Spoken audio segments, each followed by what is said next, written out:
Moctezuma Xocoyotzin, uno de los gobernantes mexicas más famoso y quizá el más conocido de la historia de México. Su reinado fue interrumpido por el encuentro entre dos mundos: la conquista del territorio mexicano por parte de la corona española.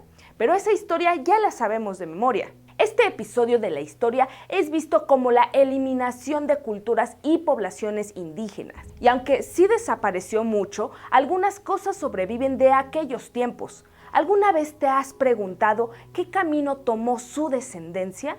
¿Cómo fueron las vidas de los descendientes del gran reino mexica tras la conquista? ¿Sobrevivió la nobleza indígena a aquella época? ¿Es posible rastrear el linaje de este gran Tlatoani hasta nuestros días? Si quieres saber más del tema, quédate que aquí te contamos. Pero antes no te olvides de suscribirte al canal, activa la campanita para que YouTube te avise cada vez que subimos un nuevo video.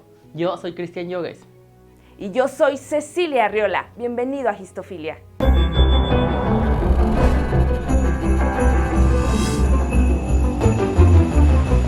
Antes de la llegada de los europeos a América y en tierras mesoamericanas, en la tradición mexica, los tlatoanis tenían varias mujeres a su disposición. Así, sabemos que Moctezuma tuvo múltiples esposas y concubinas, pero las principales fueron Tlacuiloxochitzin y Tezacalco-Tehuichpo de Tlotalco. Hay especulaciones que en tiempos de la conquista se le contabilizaban alrededor de 150 hijos. Otros dicen que solo eran 19. No podemos dar una idea exacta de cuántos descendientes pudo haber tenido este linaje de raíces mexicas.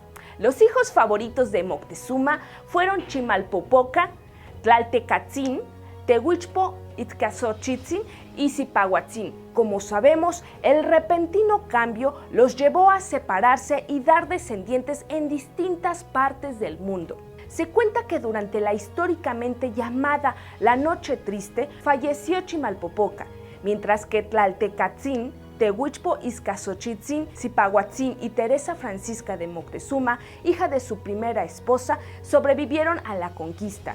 Tras la conquista del Nuevo Mundo por los europeos, vino un proceso de desaparición tanto de las instituciones, tradiciones, religión y de la misma población indígena.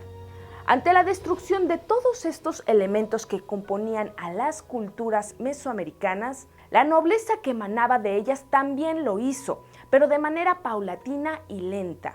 Había un conocimiento de la nobleza indígena por parte de los españoles, en tanto esta les sirvió durante un tiempo para administrar la Nueva España, a causa del prestigio que conservaban ante los macehuales. Y es que, desgraciadamente, la nobleza indígena para la hispanización del país se valieron de su larga tradición de poder y del conocimiento de la realidad de estos pueblos, utilizando esto para sentar las bases del poder de las instituciones que suplieron a las antiguas. Es así como hubo la necesidad por parte del poder colonial de establecer de manera temporal un estatus superior a la nobleza indígena, por encima de los macehuales, estableciendo una distinción entre ellos, para tomar sus conocimientos, poder e influencia a su favor, en lo que establecían las instituciones coloniales.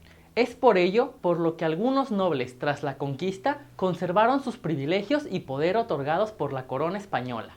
Estos iban desde lo económico, social, político y cultural, y se concedían tierras, encomiendas, rentas, excepción del pago de tributos o en algunos casos se les asignó incluso tributarios. Se les daba el título de caciques y gobernadores de sus antiguas localidades. Sin embargo, cuando la colonia fue fortaleciéndose, esta nobleza indígena, con sus privilegios y cargos, comenzó a estorbarles, de tal manera que la corona comenzó, poco a poco, a retirarles las distinciones que ya les había otorgado. Empecemos con la descendencia de Tlaltecatzin. Fue posteriormente bautizado como Pedro Moctezuma. Uno de sus hijos fue llevado a España para representar los intereses de su familia ante la corte de Madrid, con órdenes del rey Felipe II para casarse con una noble española llamada Francisca de la Cueva y Valenzuela, quien es familiar directo de los duques de Alburquerque. De esta manera nace la descendencia de Moctezuma en territorio español. También existen los duques de Atrisco, quienes se emparentan con el gran Tlatoani.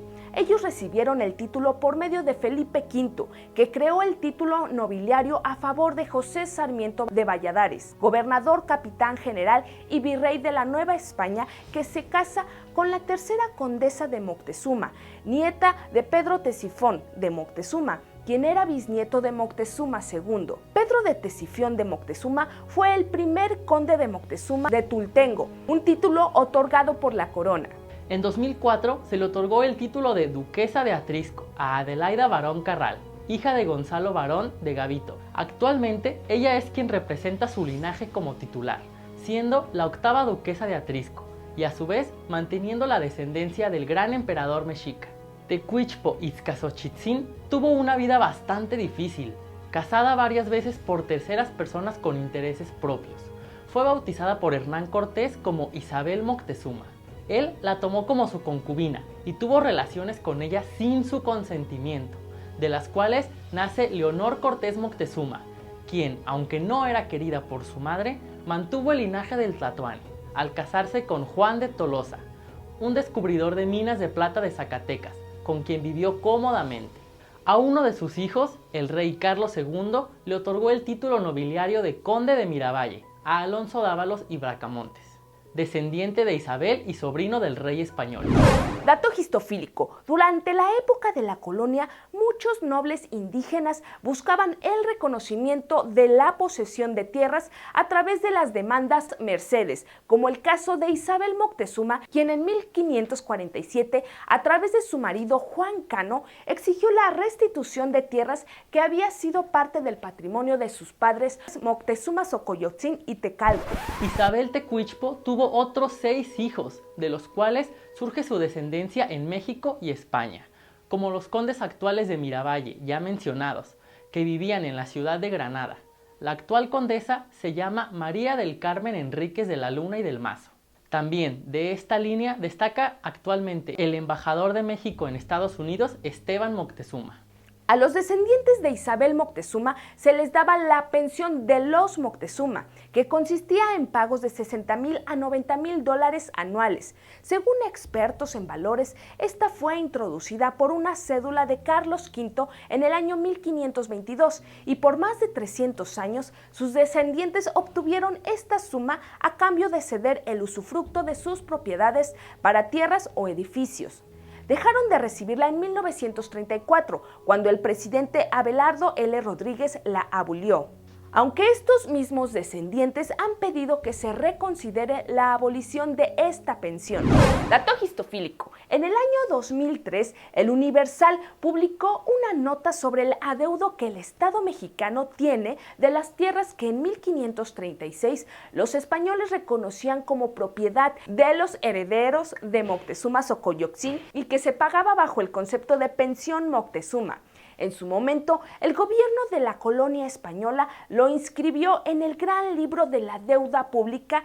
Hoy, el gobierno mexicano debe intereses desde que dejó de pagarse en el año 1934. Continuamos con Zipahuatzin Moctezuma, quien, como sus hermanos, fue bautizada y su nombre cambió a María Moctezuma. No se sabe si fue entregada por su padre o robada por Juan Grau Barón de Toloriu, un español que había pasado 2 años en Cuba tratando de hacer fortuna y quien, llegando a México, se enamoró de ella. Se la llevó a España y en el año 1537 ella muere dando a luz a su hijo Juan Pedro de Grau y Moctezuma, barón de Toloriu, y ahí el rastro se vuelve difuso.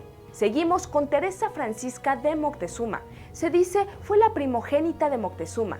También tuvo descendencia. Su actual descendencia presume que son los únicos en su primera generación que conservaron la sangre mexica pura, porque de todos los hijos de Moctezuma, solo ella no se mezcló con españoles. Se casó con Diego Guanitzín Alvarado, su primo, hijo de Cuitláhuac, hermano de su padre. El hijo de esta unión se llamó Pedro Cortés de Tlacopan. Fue reconocido por Carlos V como el gobernador de Tenochtitlan después de la muerte de Cuauhtémoc. Pedro Cortés dejó la vida en la Ciudad de México para tratar de encontrar fuerzas en Guerrero, para volver a tener el control de Tenochtitlan. Allá se encontró con una descendiente de Nezahualcóyotl y de los señores de Xochimilco, y de ellos nació Joseph Moctezuma. Yosef le pidió a la corona que le dejara tener el apellido, ya que con él podría tomarse como un título nobiliario. Le interesaba la tradición y la herencia que daba el peso de aquel apellido. A los hijos del linaje por parte de Teresa se les dio el cacicazgo y a la mayoría de Chilapa. De los descendientes de Yosef se cree que existen unos 300 vivos.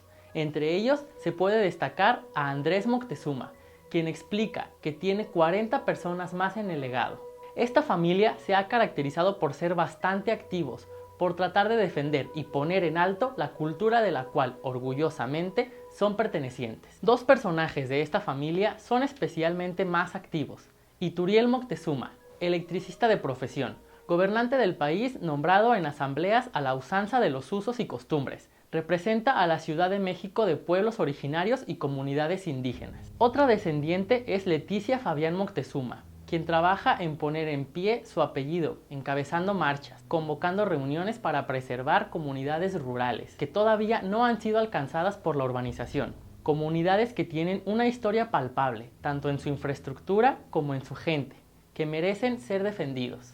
Ituriel pide que se cuestione toda la historia que fue contada por un lado, el de los españoles, y tomada como la verdadera sin peros, y que se le dé revisión a los documentos que firmó Isabel para los españoles, para otorgar sus tierras y títulos con el argumento de que pudieron manipularla y obtener lo que quisieran de ellos, pues solo tenía 15 años. ¿Tú qué piensas del reclamo de la descendencia de Moctezuma? ¿Qué opinión te merece la pensión que se les daba a los descendientes de este tlatoani y su interrupción? Sin duda, suena fascinante ver hasta dónde ha llegado el linaje de Moctezuma Xocoyotzin.